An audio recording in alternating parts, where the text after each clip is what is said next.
With opening day behind us, we're moving on to April baseball.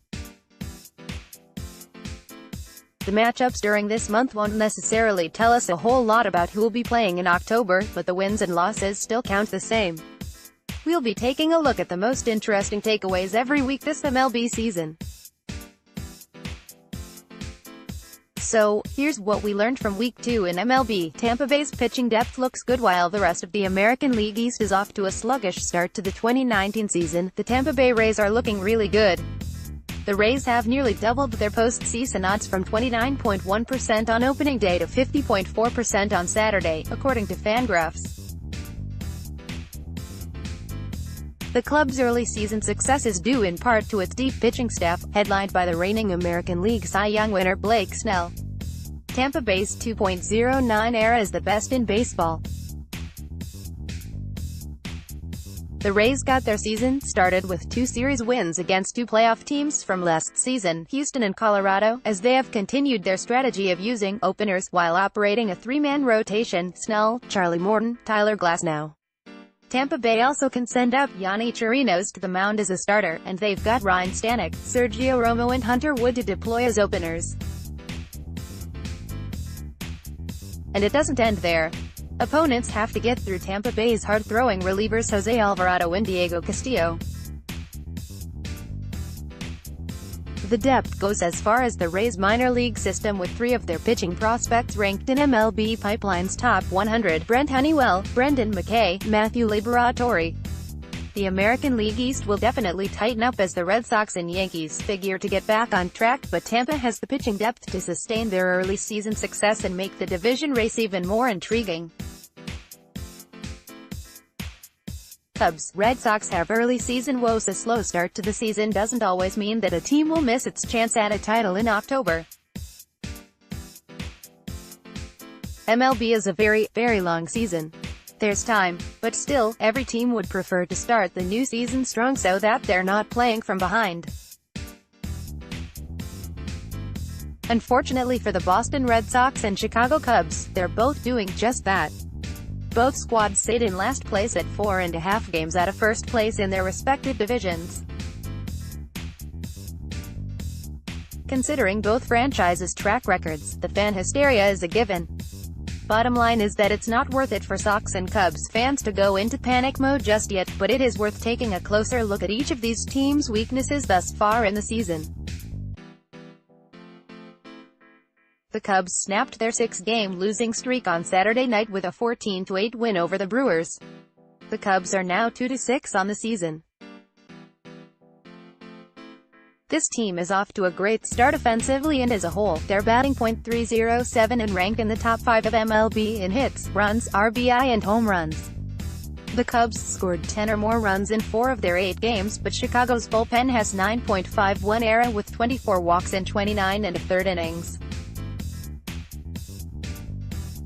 So it's obvious where that they need to improve. They finally started making some adjustments with Saturday's flurry of moves in which they optioned Carl Edwards Jr. to AAA, placed Mike Montgomery on the injured list, and brought up a pair of relievers in Kyle Ryan and Alan Webster. We'll have to wait and see to find out if that'll be enough for a complete fix. Meanwhile, the Red Sox, the last year's World Series champions, have now matched their worst start, 2-8, in franchise history after dropping Saturday's Game 5-4 to the Diamondbacks. It was their 3rd straight loss. Maybe Boston's just homesick. They've been on an 11-game road trip, Seattle, Oakland, Arizona, to begin the season, and finally returned to Fenway for their home opener on Tuesday. Similar to Chicago, Boston's pitching is the team's biggest downfall. Right now, every Sox starter has an ERA of 6.00 or higher. The team ERA of 6.97 is second to worst in MLB. Chicago has the worst at 7.87 ERA, and the club's -27 run differential is the league's worst. The Red Sox obviously has time to swing things around, but they've dug themselves an early season hole.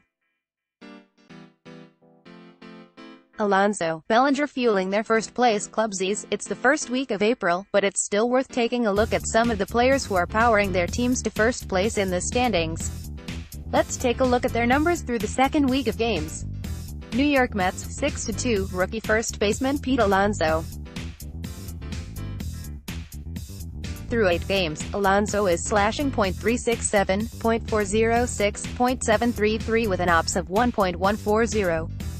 He has 5 doubles, 2 home runs and 8 RBI. Alonso, 24, has displayed raw power so far during his time in the big leagues, and he's already earning the love of countless Mets fans, thanks to his part in Saturday's comeback win. Alonso's also gotten praise from Mets GM Brodie Van Wagenen and teammate Robinson Cano. He earned it, Van Wagenen told reporters on Friday. Pete is not afraid of competition.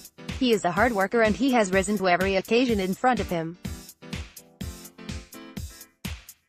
When he came to spring training he knew that this opportunity was in his control and he seized it. It shows you this guy has prime-time potential. He's got a beautiful swing, Cano said of Alonso after their series sweep of Miami. Los Angeles Dodgers, 7-2, first baseman, right fielder Cody Bellinger. 9 games in, Bellinger leads the league in runs, 13, home runs, 6, RBI, 17, and total bases, 38. He has a .425, .452, .950 batting line and 40 at-bats. Bellinger, 23, is in his 3rd year in the big leagues and the Dodgers have to be excited about what they're seeing from the youngster. Last year Bellinger hit his 6th home run in his 41st game. This year he got his 6 homers in 8 games. Also, Bellinger's 6 home runs are the most ever for a Dodgers player in their first 8 games. Since Monday, Bellinger is 7 for 19 with 2 home runs, a triple and 9 RBI. Bellinger is well on his way to earning his 2nd All-Star nod in 3 seasons.